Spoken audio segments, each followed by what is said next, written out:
Sud Radio Auto, essai croisé. Chaque dimanche, Sud Radio et ses partenaires de Mobility TV essayent pour vous un véhicule sur le marché du neuf. Aujourd'hui, le Mitsubishi ASX avec nos 3 spécialistes qui vont nous dire si elle vaut le coup sur Sud Radio. On est avec Stanislas Laroumé, bonjour à vous. Bonjour. Fondateur de Ma Voiture Idéale, le fondateur de la plateforme Sans Bornes, c'est Cédric Fréhour, bonjour à vous. Oui, en personne. Bienvenue à vous sur Sud Radio, on est très honoré de vous recevoir comme tous les dimanches. Un peu d'énergie. Exactement, et puis Mélina Priam est avec nous, bonjour à vous. Bonjour Jean-Marie. Sachez qu'elle aurait pu perdre des points de son permis pour venir dans le studio de Sud Radio, mais elle est quand même venue et elle a respecté la loi, c'est merveilleux. Journaliste à l'Autojournal, c'est un exploit, elle est encore toute émue. Aujourd'hui, c'est un exploit d'être journaliste à l'Autojournal ou... Aussi. Mitsubishi ASX, est-ce un exploit, tiens? Non, pas du tout. Alors, moi, je vais peut-être être un peu sévère parce que je garde des mauvais souvenirs d'école. J'aime pas les gens qui copient. Ah bon. Et on copiait sur toi ou tu copiais toi? Non, moi je copiais pas et j'aimais pas qu'on copie sur moi. Sur qui Mitsubishi a copié d'après vous? Sur Renault, tout simplement. Alors, ça fait partie de l'alliance, c'est des copains. C'est des Renault, copains. Nissan, Mitsubishi, voilà. Il y a une logique à ça. Il y a une logique, mais là je trouve que la logique, elle est quand même... Mitsubishi pousse le bouchon un peu loin, c'est-à-dire que c'est strictement... C'est un capture. Un capture. La seule chose qui change, c'est le la logo. Signature. Voilà, sur le volant et sur la calandre et le volant. Littéralement. Littéralement, il y a aucune différence. Enfin, je veux dire, en plus, bon, alors Mitsubishi est pas non plus une marque très présente en France et en Europe. Je pense que si vous en croisez un demain, vous n'allez pas penser que c'est un Mitsubishi, vous allez penser que c'est un Capture. Et on est en France. Compte tenu du réseau de distribution de Renault, je ne vois pas pourquoi on irait acheter la copie plutôt que l'original, d'autant que la copie, alors elle a les mêmes qualités, puisque... Et les mêmes défauts. Et les mêmes défauts, mais globalement, le Capture est quand même une bonne voiture, donc au moins la bonne idée, c'est d'avoir... Donc c'est une bonne voiture ? Oui, c'est une bonne voiture. Enfin, on copie toujours les bons élèves. Hein. Exactement, au moins voilà, ils ont fait une bonne copie. Mais ça reste une copie et elle n'est pas moins chère. Ah si, un petit peu. 24 990, 25 550 pour le Capture. J'essaie de compter, ça fait 600 et quelques euros de différence. Non, mais 600 euros de différence. Enfin, sur une voiture comme ça, qui, à ce moment-là, je veux dire, vous considérez que c'est amorti, la seule chance pour Mitsubishi de percer, ce serait de la vente 2000, 3000, 4000 euros moins cher. Oui, ils ne peuvent pas parce qu'elle est fabriquée dans la même usine. Exactement. En Espagne, d'ailleurs. C'est la même voiture. Mais donc, pour moi, il n'y a aucun intérêt à aller acheter cette voiture. Moi, je pense, j'en ai trouvé un. Parce que je vais te 600 euros de moins. Hein. Oui. Vous pouvez les négocier avec votre concessionnaire, je pense. Oui, non. Voilà, on négocie plus les voitures. Non, c'est fini. C'est fini. Elle est garantie 5 ans, alors qu'une Renault est garantie 2 ans. 5 ans ou 100 000 km. Et ça, c'est pas mal. Alors, Mélina l'a dit, Mitsubishi est pas dans une super bonne posture en France et en Europe d'une manière générale. Mais ceci dit, d'avoir une nouveauté, ça permet d'avoir une campagne de pub, de faire venir des gens dans la concession qui repartiront peut-être pas avec un ASX, mais avec autre chose. Bon, la gamme est un peu réduite chez Mitsu en ce moment. Mais au moins, ils comblent, ils essayent d'être présents sur le marché avec au moins une bonne voiture parce que ça reste un Renault Capture qui a les défauts et les qualités de la voiture française. Il faut sans doute contextualiser, c'est-à-dire que c'est le fruit de l'alliance Renault-Nissan-Mitsubishi. On a bien compris. Et à l'époque, c'était de se dire, on va prendre une même carrosserie et on va essayer de vendre la même voiture, mais sur des marchés où Renault a une image moins importante que Mitsubishi.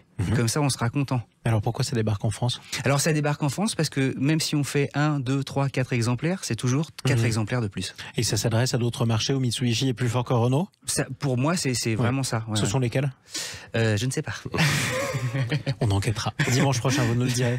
Je vous le dirai. Non, mais il y a le nord de l'Europe, par exemple. Exactement. Mélina Priam, du coup, vous restez sur cette déception. Écoutez, on n'a pas fait l'essai du Renault Capture. Autant le faire, hein, pourquoi pas? Ça reste... Après, voilà, c'est un bon véhicule. C'est un véhicule qui est plutôt confortable, qui n'est pas déplaisant à conduire, qui est efficient, comme on dit, avec des motorisations qui ont fait leurs preuves et qui consomment peu. Globalement, le rapport habitabilité-encombrement est favorable. Donc oui, c'est une bonne voiture. C'est pas, je veux dire, vous faites pas une bêtise si vous achetez une Mitsubishi ASX au même titre que vous ne faites pas une bêtise si vous achetez un Capture. La seule chose, voilà, moi, ma déception, elle est sur le manque la démarche marketing. Elle est sur le manque d'inspiration à minima essayer d'avoir un style un petit peu différent. Et c'est pas ce qui coûte cher. Et ça donne un peu de... Ce sont des idées. Un peu de piment. Alors justement, tiens, oui, Stanislas, vous avez parlé affectueusement tout à l'heure. Je vous cite de Mitsu.